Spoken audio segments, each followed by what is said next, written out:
नमस्कार, जय महाराष्ट्र. मी गायत्री.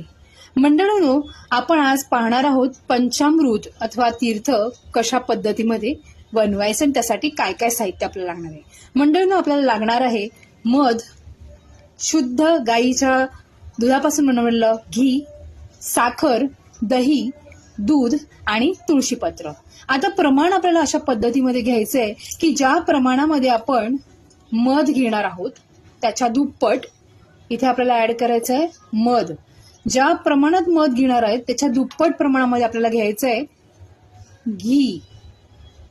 त्याच्या दुप्पट प्रमाणामध्ये आपल्याला घ्यायचं आहे साखर आणि साखरेच्या दुप्पट आपल्याला घ्यायचं आहे दही आणि दह्याच्या दुप्पट आपल्याला घ्यायचं आहे दूध.